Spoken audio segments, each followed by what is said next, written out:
We really specialize in servicing the small to mid-size payroll companies. In that, for us, is anywhere from 1 employee to 200. Right. We do work with larger companies as well, since we may be working with a dedicated staff of 10 or 15 regional or direct managers, so still on the small business scale for us. So it's an important partnership with payroll because more and more small employers are going to their resources to be able to abide by the changing laws. And that means their accountants. They're going to their payroll providers because they don't have a dedicated HR office. They don't want to reach out to an attorney office where they're going to pay a higher rate, and they need to get the compliance. Massachusetts has really made a lot of changes in the last year and a half that affect every employer in the state, even those with only 1 or 2 employees.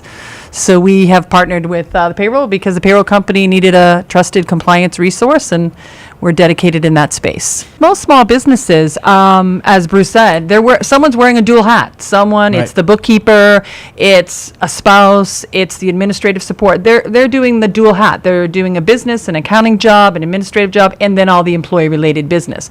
So also, small businesses, the business of running the business, making the payroll, paying the bills is top priority. And in years past, under 5 employees, there were very limited things that you needed to worry about. So for those employers and those entrepreneurs, that HR has long been looked at kind of at the end of the table. Fluff, I'll call it.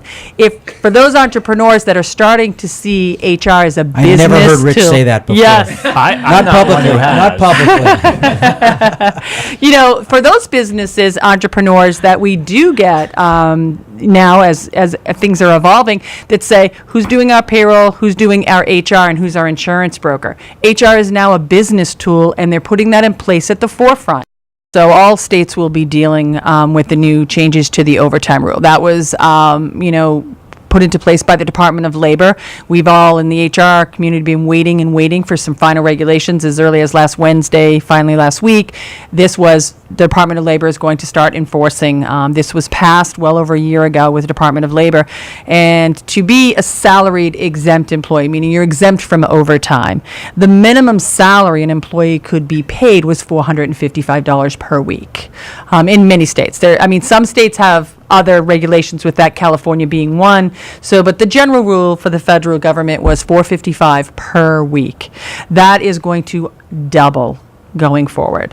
We're going to have till December to put things in place. There's some nonprofits and some sales positions that will have some variances in there. But what does that mean to employers? They now have to look at their budgets. If they're paying their managers $750 a week as a salaried exempt position, can they go up to $913, $921? The good news is there's ways to implement it, and that's where we provide a lot of support. Doing a wage audit and being able to show a company or ownership, listen, if you leave them at this is the overall effect, but you still can have the flexibility not to pay overtime for those employees, or you can move these people and reclass them to maybe an hourly position. You could hire shift leaders and assistant managers at a lower rate that provide the support for those overtime hours. So what business owners need to be aware of, that they need a tool to manage it.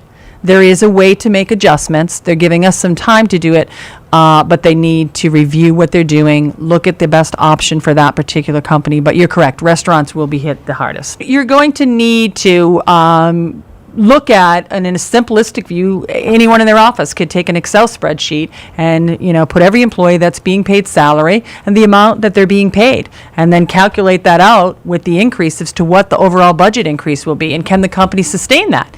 If they're happy with the positions, they've got people in salaried positions exempt from salary because they need it. They need them to be flexible. They're working greater than 40 hours. There's a lot of positions that require that. Then they just need to look at the impact, and can they afford that impact? And if they can, they're really not going to have to do anything other than notify the employee. The Department of Labor's changed it as such. They're allocating a new salary to them beginning, on the date that this will enforce. For others, it will be looking at that impact and then figuring out a plan that's going to work in the short and the long term. And you will have to reclass positions and job descriptions.